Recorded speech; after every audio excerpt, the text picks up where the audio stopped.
Hi mga Nakshis! Welcome back to my channel, kasama ko lang ng Dashing. At ngayon, nandito tayo sa Italia, Florence, Italy. And it's a rainy day, pero wala makakapigil sa pagrampa natin. Ipapasyal ko kayo ngayon dito sa Florence, Italy!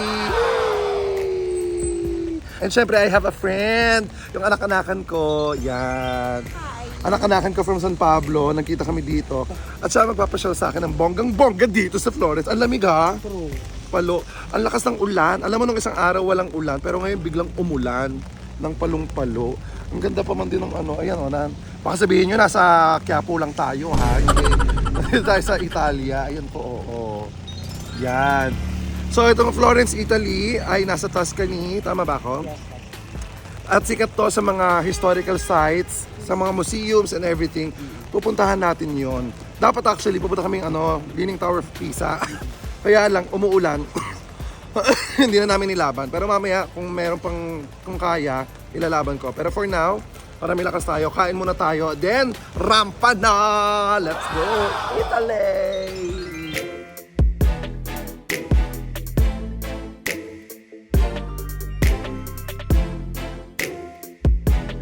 So, bago kami punta sa kainan, meron tayong pupunta. Ito, may madadaanan tayo. Ito yung kanilang merkato. This is the mercato. Ito yung parang market nila. Madaming tindahan.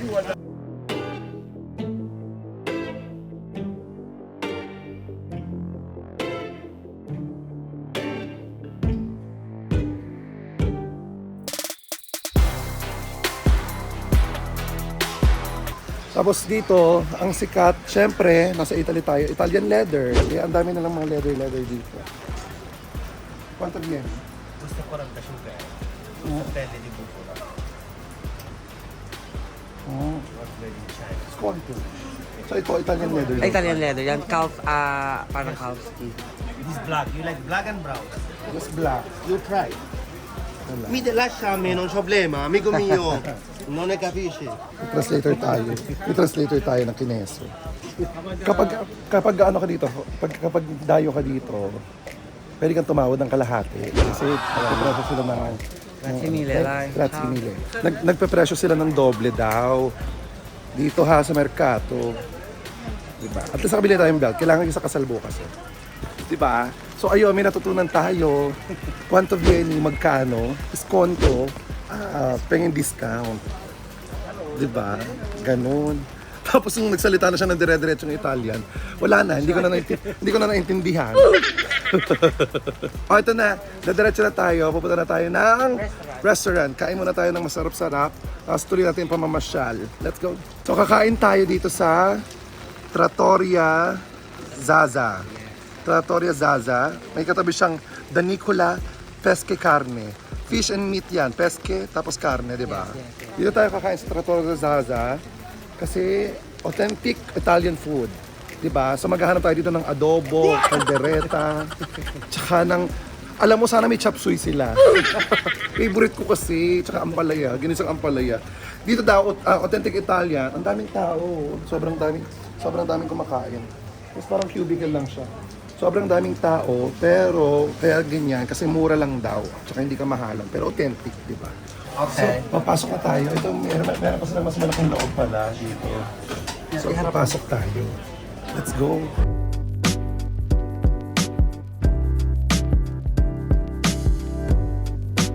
Grabe, sobrang laki pa ng loob. Para siyang luma. Ano to? Mas malaki pa. Mas malaki pa to. Sobrang laki pala ng loob niya. Yung nakita natin labas, extension lang yun. So, itong loob, mas malaki pa. Tapos, para siyang kastilyo. Para siyang lumang kastilyo. Ang ganda. Ang ganda. Tingnan mo.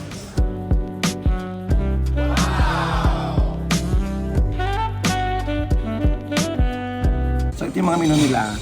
Ito yung antipasti. Antipasti means appetizer. Primi piatti. Ibig sabihin, first plate. Tapos, secondi piatti, second plate. Alla griglia al carbone. It's grilled. Mga grilled yan. Yes, alam ko yun. Hello. Hi. Ayan, may tinapay. May patinapay. Ay, bagay. May patinapay sila. Hindi nila alam. Ito lang kakainin natin dito. Menue di mare. Anong ibig sabihin? Kabayo. Menu di mare, it's seafood. Hindi, ang mare, syempre, ang kakain ng mga babae kasi mare. Mare. Yeah. Menu di mare, yan, mga kumare, babae kakain yan. Tapos ito, menu di tartufo. Ano yan? Ang kakain lang yan si Rafi. Rafi Tartufo. Yan.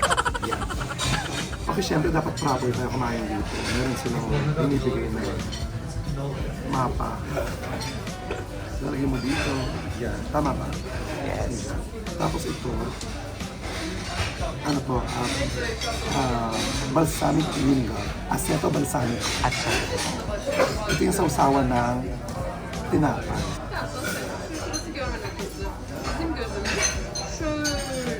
Ganyan yan. Yani buraya geçiyor. Tapos, lalagyan na natin na balsamic vinegar. Üzerine bir tane de sürüyor. Mercek kırıp buraya getiriyor. Tapos konting asin. Yakımı denemeyenleri şöyle. At pwede natin kainin ito. Let's go. So ngayon, dumating na appetizer natin, yung crostini de polenta. Tinapay na may liver sa ibabaw. Liver spread.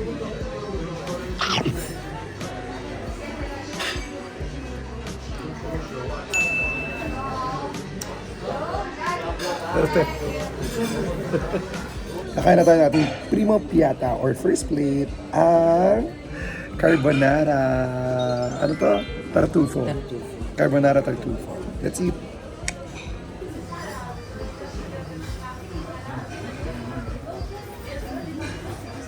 This time, we're gonna eat our steak.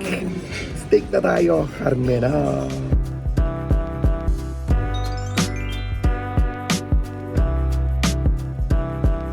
Okay, so we're done eating sa Trattoria Zaza. Super sarap. I recommend pag pupunta kayo dito sa Florence, daanan nyo siya. Dahil super duper sarap. Sulit. Love it. Let's go na. Naka-energize na, may energy na ako. Papasyal na tayo. May energy na. Kanina lambot pa ako. Pero ngayon, let's go. Dito sa Florence, Italy, magkakadikit ang mga simbahan. Ito nakikita natin sa likod na to. Yan yung San Lorenzo Church. Yan, nire-renovate pa siya eh.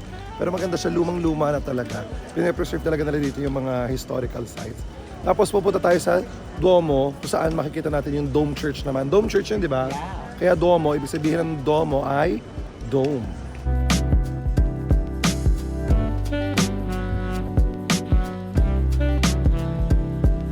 So, ito na tayo. Dito na tayo sa Duomo, dito sa Florence. Yeah! Dito lang sa Italy pwede magtayo ng Duomo, hindi pwede sa Japan kasi magiging Duomo arigato. Pag sa Japan, kaya dito lang dapat sa Italy. Halika, pakita ko sa inyo ang Duomo.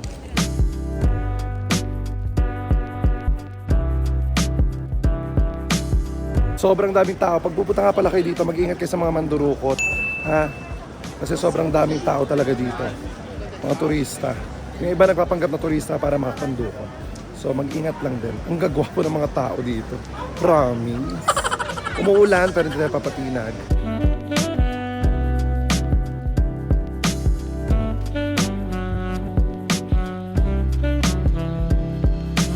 So guys, nakikita nyo medyo mahaba yung pila sa likod.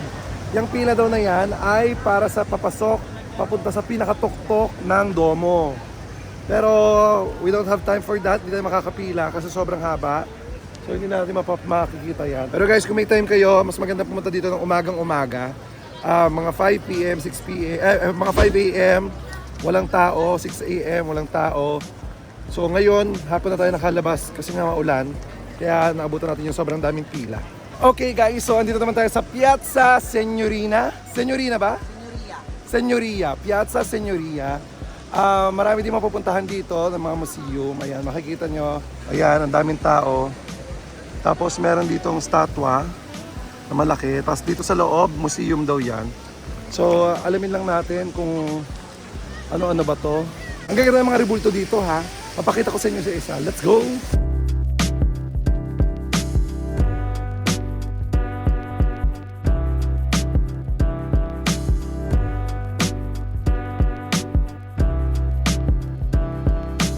Guys, kung nagtitipid kayo dito sa Italia, ito pwede nyo puntahan itong Piazza Signorina dahil Signoria, Piazza Signoria dahil libre yung mapapasok itong mga ito, libre itong mapupuntahan nyo. Yan, libre yan. Walang entrance fee. Makikita nyo. Pwede kayo mag-picture-picture ng palong-palo. So bago tayo pumunta ng Gucci Garden pala, ito, puntahan na natin itong libre lang to eh. Basta dito sa Piazza Signoria. So ito, papasok tayo. Libre lang to. So guys, it's a walk-in museum. At marami din kayo makikita dito mga sculptures. So ililipat ko kayo dito para makita nyo yung itsura ng museo.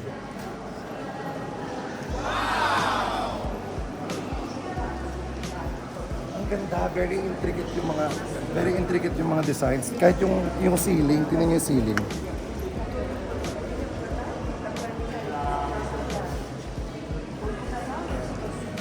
Alam mo, kahit yung mga pillars niya, sobrang intricate. Kaya dating-dati pa to, hindi ko lang kung ilang taon na to. Wala kasing mapagtanungan dito. Pero isipin niyo na lang kung ganito kaganda yung mga structure noon, paano nila ito nagawa, di ba? With their technology and everything, kung sobrang luma nito. So, minsan mapapaisip ka, alin ba mas advanced sa technology, yung noon o yung ngayon? Kasi grabe ang ganda.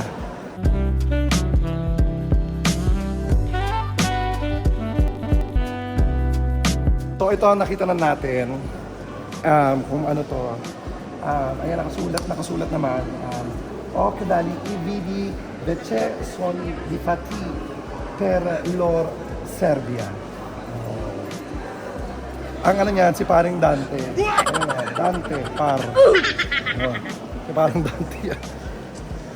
Hindi ko naintindihan, hindi ko alam. Pero hindi Italiano. Parang Latin ba yon? O parang Latin. So ito na talaga. Papasok na tayo sa Gucci Garden. May bayad ba Gucci Garden? Ay, may bayad? Ay, na ba yan?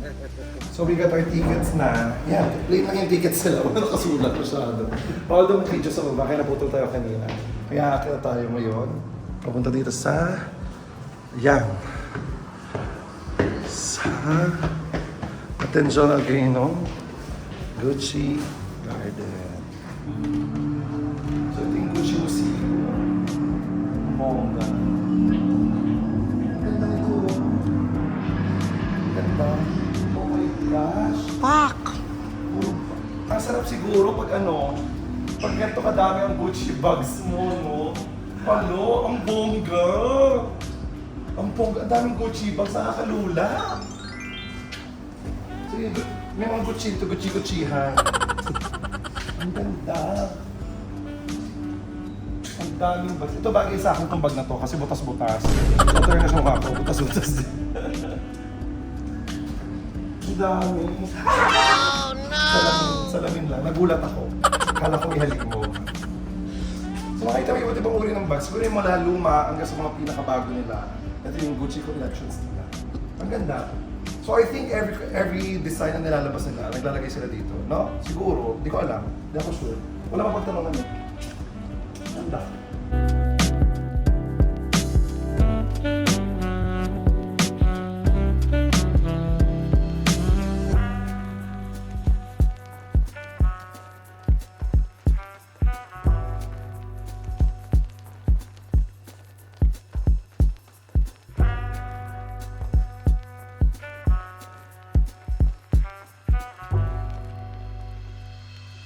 So, ito yung mga Gucci na pang-sports mo.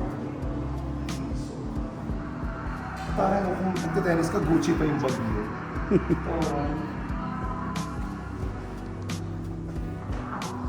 Sobrang yaman mo siguro kung lahat ng yung panglaro mo, yung pang-sports mo, yung Gucci. Sobrang yaman mo siguro.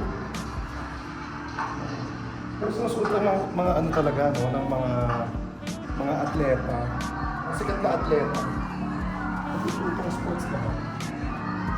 Ito naman yung mga horsebit loafer. 1960s. 1960s pa pala ito na buo. Ito yung horsebit loafer ng 1960s. Tapos ito 1970s. Ito 1995. Ayan, hanggang naging sa 2023 na. Ang galing no, ang tagal na pala ng Gucci talaga no. Talagang powerhouse yun.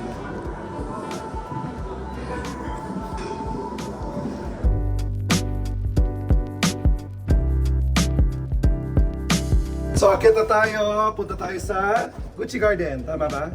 €8 nga pala po bawat isang tao papunta dito. Parang nakakatakot naman dito. Dahil parang horror naman to. Ba't may mga pinto-pinto dito? Museum pa din. Hindi, punta na natin ang museum na to. Sayang naman, dito na tayo.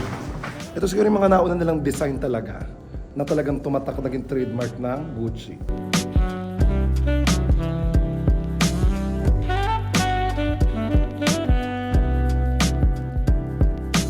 Tay, sa lahat ng mga models dito, ito talaga ang kumabog. Ito talaga ang kumabog. Sige, liyad pa. Grabe yung liyad niya. Kabog talaga siyang liyad. Ito yung kabog. Tapos dito naman sa loob, ito naman mga scarf. Dito yung mga scarf. Yan. Ay, ang ganda naman ito. Ayan ito. Pwede pumasok. Ang galing. Ang ganda nito. Pwede pumasok ko. Hindi siya salamin. Pwede pumasok sa loob. Parang malaking kaleidoscope. Ang ganda, di ba? Ganun ka pa.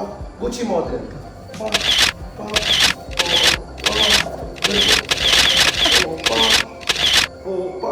Ganun. Isa siyang malaking kaleidoscope.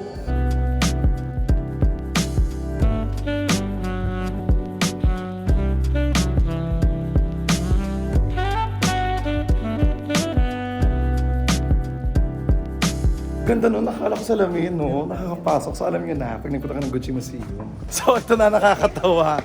Ito na nakakatawa experience. Yung pala yung Gucci Garden. Hayop na to. Akala taga dito, hindi niya alam. Yung pala yung tawag doon sa project, doon sa place, Gucci Garden. Hanap kami ng mga halaman. Wala pala, exhibit lang pala meron. So yun, 2 floors of exhibit.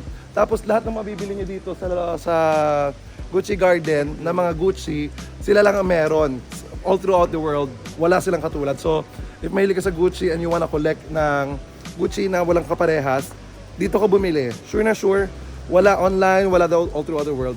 Hayop na to. Ito pala yung garden kung saan nagkakape. Hayop na to. Hanap ng halaman, wala pala. Visit ka. Okay, next. Next na tayo. Saan tayo? Ponte Vecchio na. So, ito nga sa likod natin. Ito daw si Cosimo. At ang trivia rito, yung sa kanyang kabayo, hindi daw yan namatay sa battle or sa kahit anong war. Namatay lang yung kabayo dahil nagkaroon ng sugat sa paa. Pero, yun yung pinaka-trivia dyan sa kay Cosimo. Sa kabila naman natin, makikita natin si Neptune. Ayan si Neptune.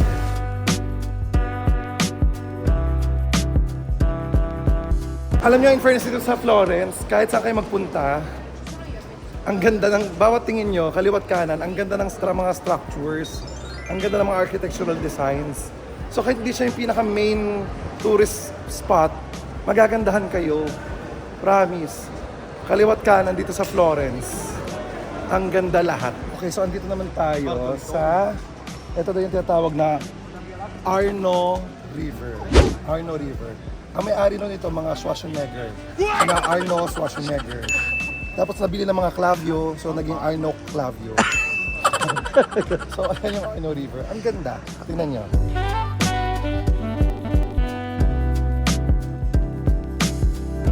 Yung nakikita nyo yun yung Ponte Vecchio. Pupuntahan natin yun. Yan ang oldest bridge dito sa Florence. And lahat ng nandun na yun, tindahan ng gold. So pupuntahan natin sa sisilipin natin. Kaya naman, let's go! Okay, so ito naman yung Ponte Vecchio, the oldest bridge in Florence. And sa ngayon, kaliwat kanan dito, puro tindahan na to ng gold. Lahat yan, Italy Gold. At sikat na sikat ang Italy Gold, alam niyo naman siya.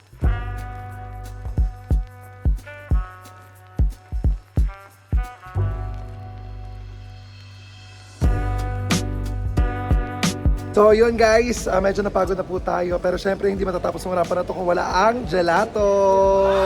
So we're ending this with the gelato. Marami pa dapat puntahan pero hindi ko na napuntahan kasi naulan tsaka kulang na sa oras. So bawi-bawi. Next ko naman ay Paris and Rome. Yes! Thank you so much, Nakshis. Thank you, Nak, Luigi. So this is Florence. Guys, visit Florence and puntahan niyo yung mga sinabi ko. Promise. Thank you so much. My name is Sean Kinis. Don't forget to like, share, and subscribe. Mwah, mwah. Don't forget to love each other for no reason at all. Love you guys.